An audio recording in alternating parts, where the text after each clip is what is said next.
Yo, check it.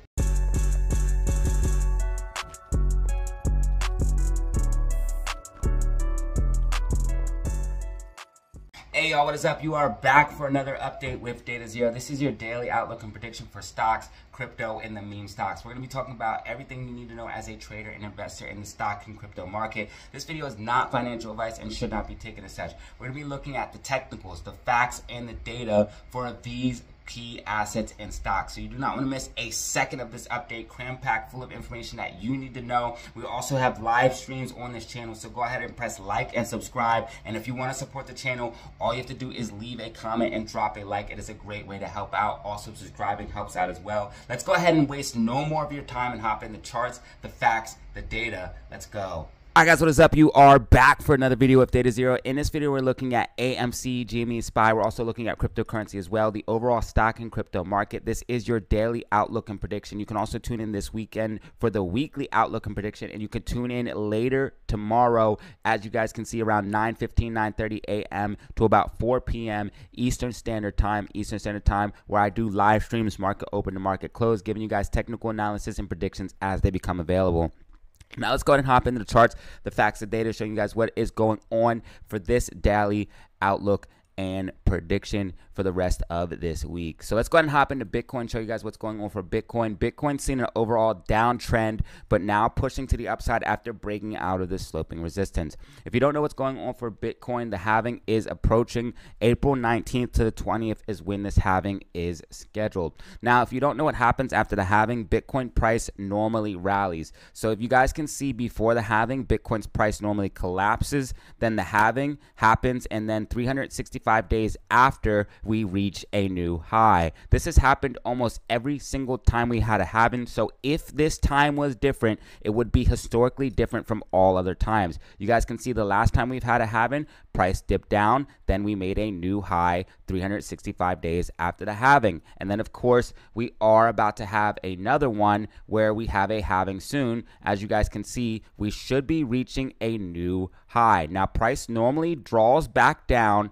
and then pumps after the halving, draws back down and pumps after the halving. Well, that's exactly what we're seeing right now, a draw back to the downside, and we are most likely going to see a pump after the halving, normally 365 days after we reach a brand new high for BTC. So I am expecting Bitcoin to slowly start moving back to the upside. We may have a little bit more downside, but normally after the halving, what you guys see is an overall uptrend. You guys can see that it's happened historically each and every time. So if this time were to be different, this would be the first time in Bitcoin's history that it was different. So I am still extremely bullish on Bitcoin, and I do think Bitcoin is going to be moving to the upside in my personal opinion in the long term. I am long-term bullish on Bitcoin. I think it's one of the best assets that you can have, and I think it's going to be one of the best performing assets that we have ever seen in our lifetime. And I honestly think it is one of the best opportunities for people of this generation, because our generation does not have things like real estate and things like that where we can easily invest and they'll just keep increasing.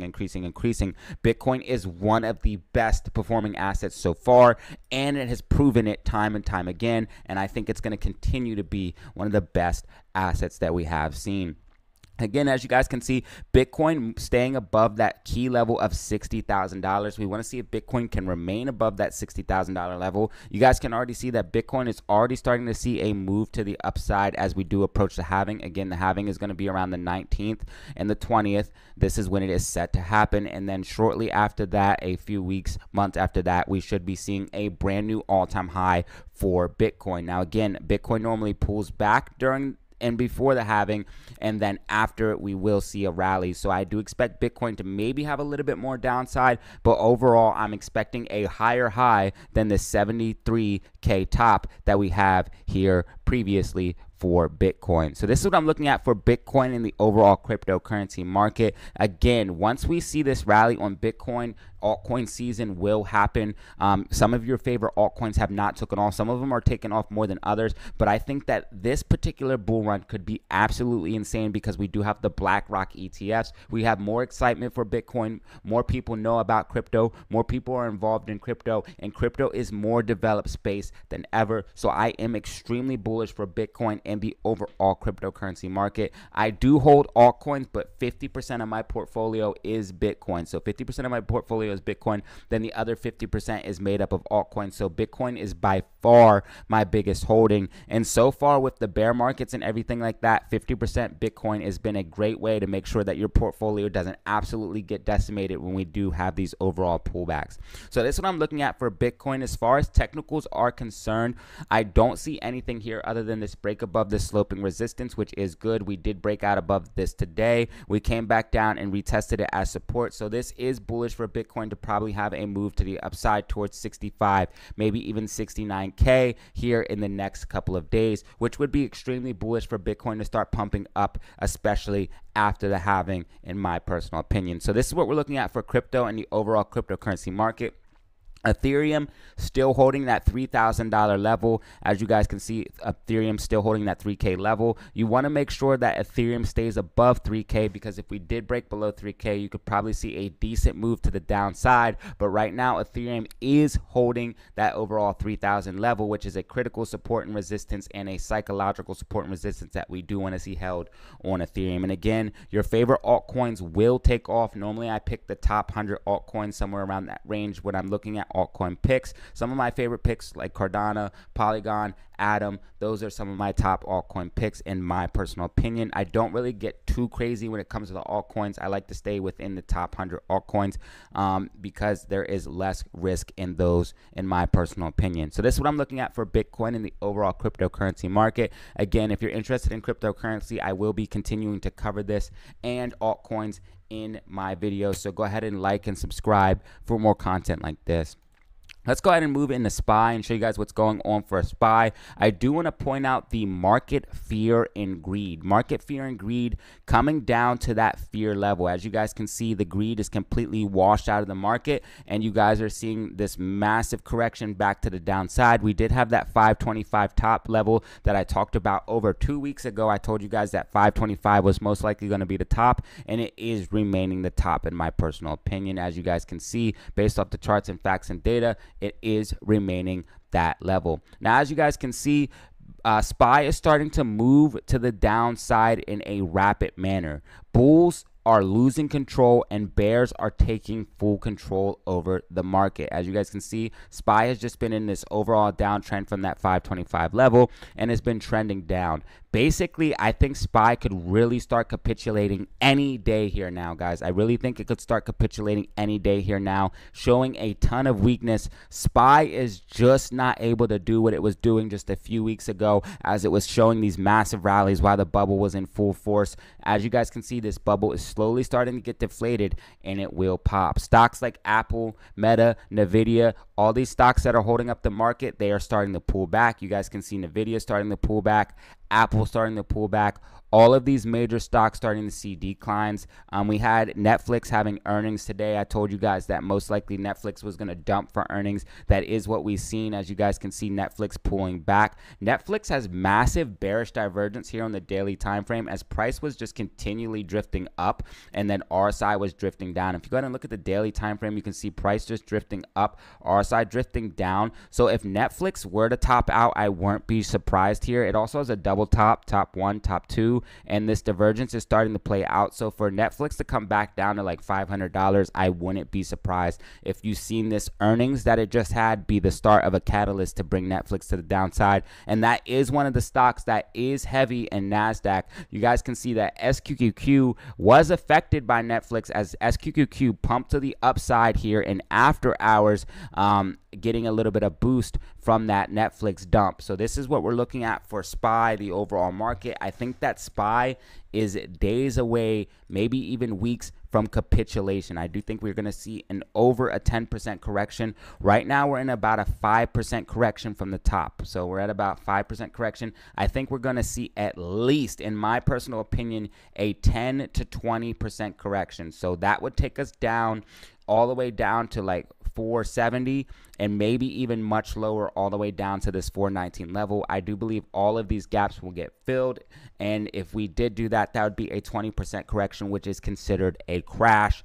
I do think a crash is coming for the stock market. I'm literally waiting for SPY to give up its last levels of support. It's kind of filling this gap right here, as you guys can see, but this gap is not filled yet. Once we get below some of these lower levels where SPY really started to jump up, you guys can see like right here and right here, SPY really started to make these big leaps to the upside. Once we start breaking those levels to the way down, that's when SPY is going to just start dumping to the downside, because there is little to no support and resistance here. We just basically move straight to the upside, and that is why SPY is going to be moving straight to the downside. Normally when the market goes straight up, it comes straight down. You can check that through history. Normally when we have these massive pumps where the market just seems to go up, we have massive corrections to the downside. You guys can see that happened here. We dumped to the downside. This happened here. We dumped to the downside, and now we have another massive pump. We're most likely going to be dumping to the downside, in my personal opinion. So if the market does crash, you heard it here first.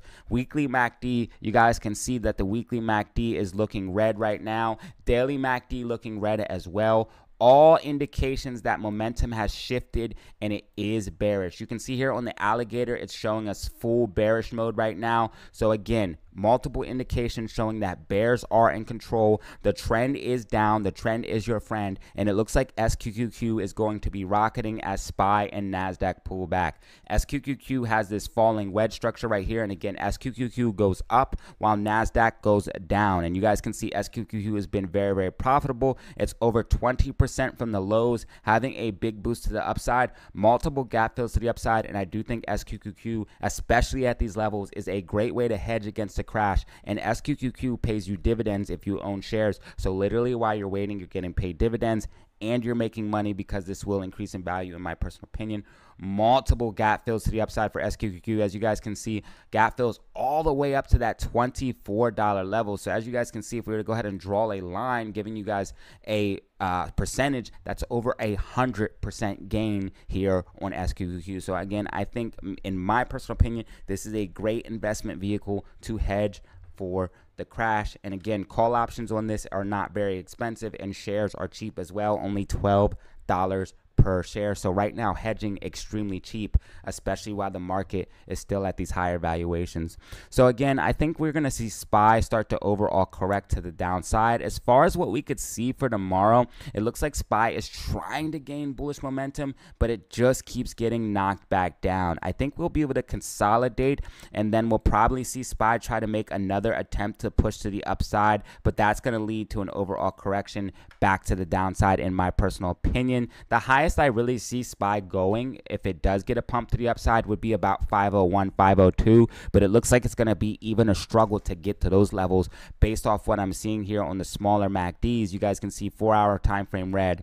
The 2-hour time frame was green, but it's starting to curl down in a big way. And you guys can see even on the hourly time frame, we're getting red MACD with alligators giving us an overall downtrend. Again, it's not looking good for SPY, and SPY is looking weaker and weaker by the day. And as we have things like conflicts going on around the world, shortages possibly coming up, and a second wave of inflation and oil going back up, this is not looking good at all for the economy. So again, Bidenomics is about to be exposed. I'm not saying I'm for or against Biden, but the Fed soft landing narrative is about to be exposed. All of these things that I told you would come to fruition are coming to fruition, and everything is coming full circle. So this is what I'm looking at for SPY in the overall market. Let's go ahead and hop into the meme stocks and show you guys what's going on for the meme stocks. We just covered cryptocurrency and the overall stock market. Let's go ahead and show you what's going on for GME and AMC. So GME, they did not want above $10.50. There's a decent little gamma ramp there, not huge, not like AMC with $3,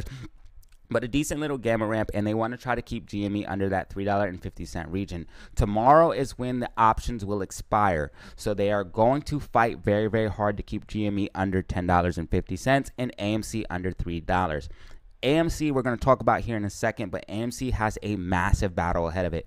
It is not over. Today we named the live stream AMC is having a major battle. Tomorrow, same thing. So you guys want to tune into the live stream to get the updates and predictions as they come out. A lot of people had counted AMC out while it was barcoding here, but AMC had this nice little pop to the upside, and here in after hours is also moving to the upside. As far as shares available to borrow, they only have 150,000 shares available to borrow for AMC, and as far as or for GME, and then as far as AMC, they have 1.1 million short shares. So I repeat, for GME they have 150,000 shares, and then for AMC they have 1.1 million short shares. Now, this could change as early as tomorrow, but they had to use a lot of shares to keep AMC under control. And again, AMC is a beast. It is under control until it isn't, okay? I guarantee you they want to push AMC even lower. They do not want AMC going up right now, and AMC is defying them. AMC is getting out of control. Why? Because liquidity is drying up and the market is pulling back. Again, if you know the narrative here, I believe the market crashing, liquidity drying up will cause AMC and GME to have a potential chance to have a actual short squeeze. And what we're seeing with the numbers right now, that is a possibility. As you guys can see, short interest is up to 16%. Ortex is reporting as high as 20%.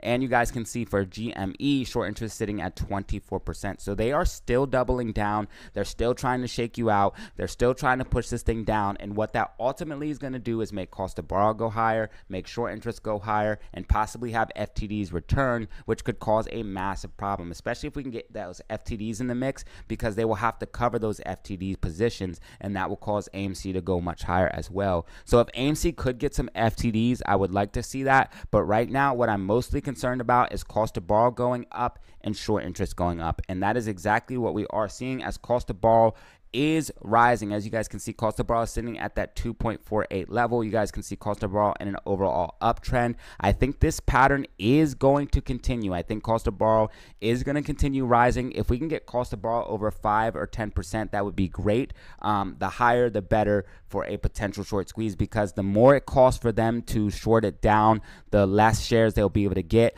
And as liquidity dries up and stocks like Netflix, Amazon, Google, all of the blue chip stocks that they use for collateral for AMC short positions, as they lose value, that means they have to post more and more collateral for AMC short positions, making it much harder for them to keep control over this stock. So once we do see SPY absolutely capitulate, same thing with Volkswagen in 2008. It was also an election year in 2008. We have very eerie similar setup for Volkswagen and AMC in the crash that we did in 2008. So basically, it's an election year now. It was an election year in 2008.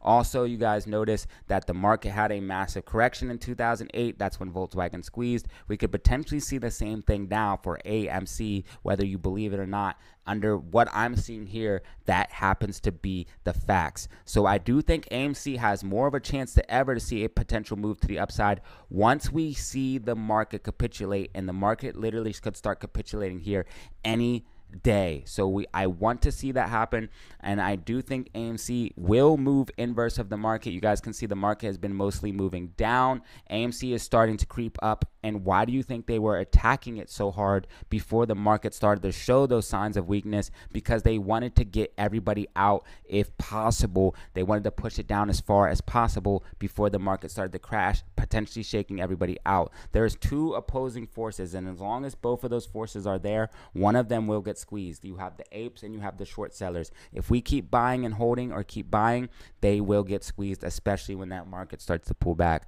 I am very excited for what I'm seeing on AMC. I think we could potentially be seeing a bottom. I want to see us break above $3 to really confirm that level.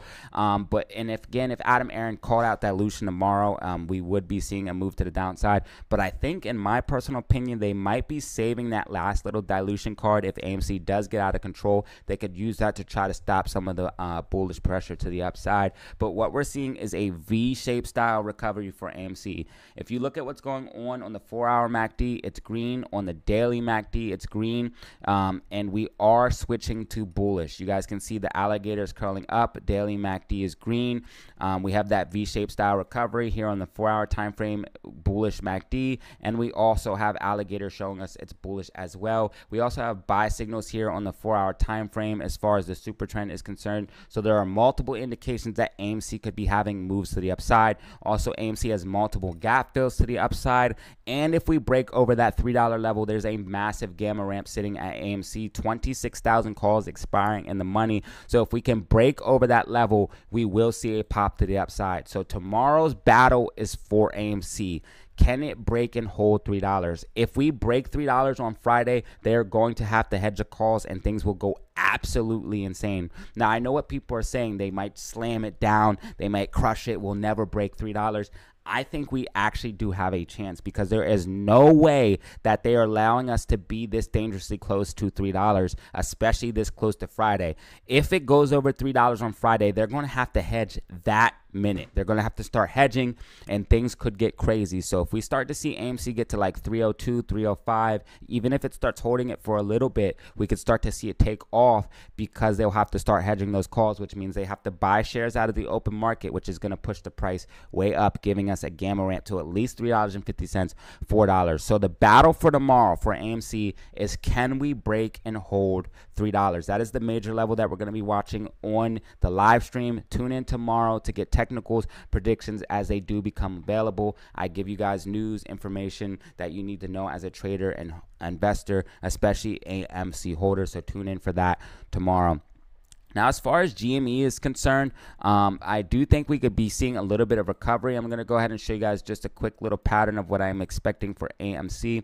As far as tomorrow, they're probably going to try to make us retest these lower levels here, but I think we could see a V-shaped style recovery similar to what we've seen today. As you guys can see, we had this V-shaped style recovery and move back to the upside. And remember, if we break over that $3 level, we're going to see a nice pop to the upside. If GME can break above $10.50, this will add to the madness because they do not want GME above $10.50. And if both of these stocks start running together and the market starts crashing, things will get absolutely out of control, in my personal opinion. As far as what GME is looking at, GME did track with my prediction today. I think GME is going to try to break back above this 1034 level and try to use that as support. Maybe have a little bit of movement to the downside in the morning, but I do think we will be able to break above $10.30 in my personal opinion and try to recover back to the upside. You guys can see we had this decent movement to the upside today, and that is a sign of strength in my personal opinion. And I do think GME can try to get a little bit off of this bottom, potentially making a bottom and pushing to the upside. If GME can start filling these gaps at like 10, 11 bucks, then I will say that the bottom is confirmed. If AMC can start moving up towards like $4, $4.50, I will say the bottom is confirmed as well. I don't want to call it just yet, but based off what I'm seeing here, the potential bottom for AMC and GME are both in. Okay, so that is what I'm looking at for the meme stocks. Again, a major battle coming up tomorrow, so you want to tune in for that. Guys, if you made it this far in the video, I greatly appreciate you. Go ahead and drop a like and subscribe for more content like this. Remember, you can check me out on Twitter and Discord for even more DataZero updates. And as always, y'all, have fun, stay safe, make money. Peace out. Alright, y'all, that was the video. If you found it informative, go ahead and drop a like. Press subscribe for more content like this. And remember, you can check me out on Twitter and Discord for even more DataZero updates. And I appreciate you if you made it to the end of this video. And as always, y'all, have fun, stay safe, make money. Peace out.